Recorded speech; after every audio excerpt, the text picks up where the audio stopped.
When it was morning, the chief priests and Jewish leaders met again to discuss how to induce the Roman government to sentence Jesus to death. Then they sent him in chains to Pilate, the Roman governor.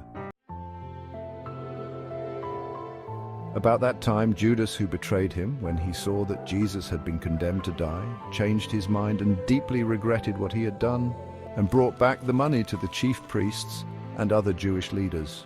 I have sinned, for I have betrayed an innocent man. Chief priests, that's your problem. Then he threw the money onto the floor of the temple and went out and hanged himself.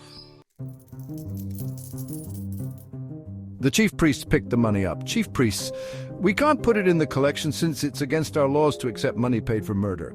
They talked it over and finally decided to buy a certain field where the clay was used by potters and to make it into a cemetery for foreigners who died in Jerusalem. That is why the cemetery is still called the Field of Blood. This fulfilled the prophecy of Jeremiah, which says they took the 30 pieces of silver, the price at which he was valued by the people of Israel, and purchased a field from the potters as the Lord directed me. Now Jesus was standing before Pilate, the Roman governor. Are you the Jews' Messiah? Yes. But when the chief priests and other Jewish leaders made their many accusations against him, Jesus remained silent. Don't you hear what they are saying? But Jesus said nothing, much to the governor's surprise. Now the governor's custom was to release one Jewish prisoner each year during the Passover celebration, anyone they wanted. This year there was a particularly notorious criminal in jail named Barabbas.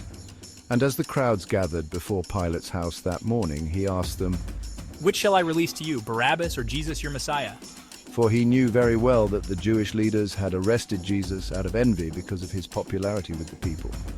Just then, as he was presiding over the court, Pilate's wife sent him this message.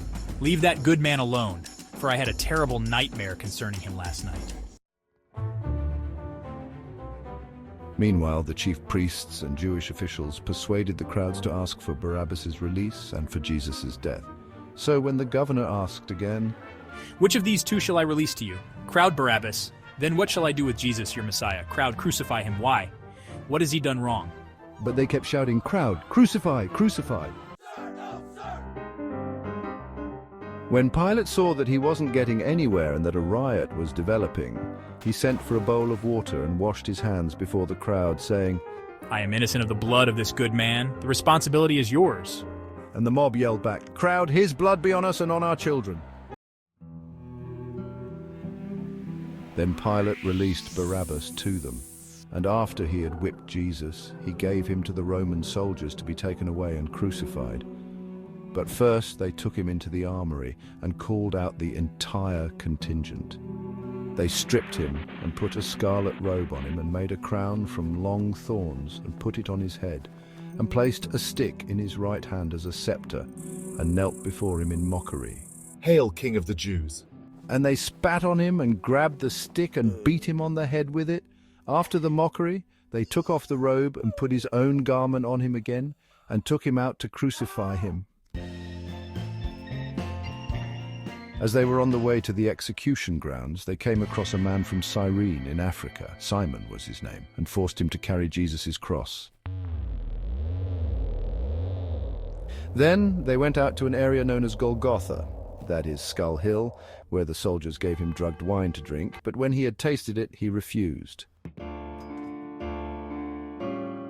After the crucifixion, the soldiers threw dice to divide up his clothes among themselves. Then they sat around and watched him as he hung there, and they put a sign above his head, "This is Jesus, the King of the Jews."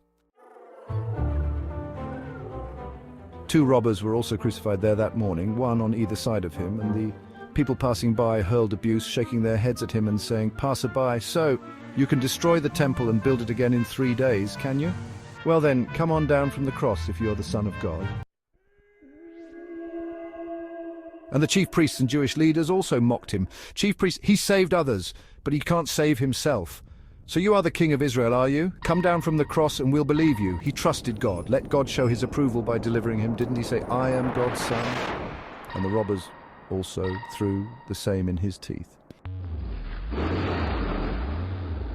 That afternoon, the whole earth was covered with darkness for 3 hours, from noon until 3 o'clock. About 3 o'clock, Jesus shouted, "Jesus, Eli, Eli, lama sabachthani," which means, my God, why have you forsaken me?" Some of the bystanders misunderstood and thought he was calling for Elijah. One of them ran and filled a sponge with sour wine and put it on a stick and held it up to him to drink. "Bystander, leave him alone. Let's see whether Elijah will come and save him." Then Jesus shouted out again, dismissed his spirit, and died.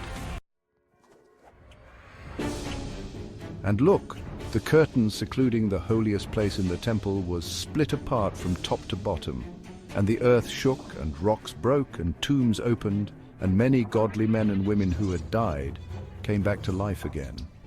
After Jesus' resurrection, they left the cemetery and went into Jerusalem and appeared to many people there.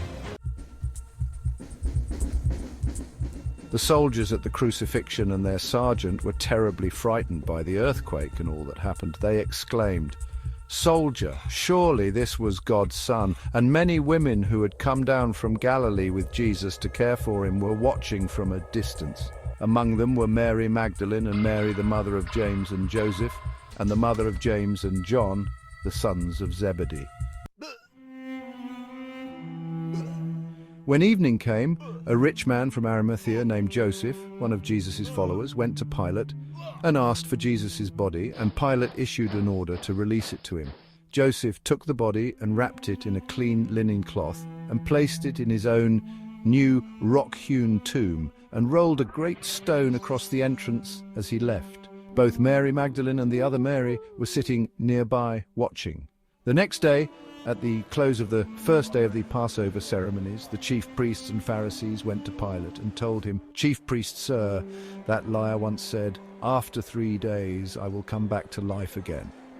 So we request an order from you sealing the tomb until the 3rd day, to prevent his disciples from coming and stealing his body and then telling everyone he came back to life. If that happens, we'll be worse off than we were at first." "Use your own temple police," Pilate told them. "They can guard it safely enough." So they sealed the stone and posted guards to protect it from intrusion.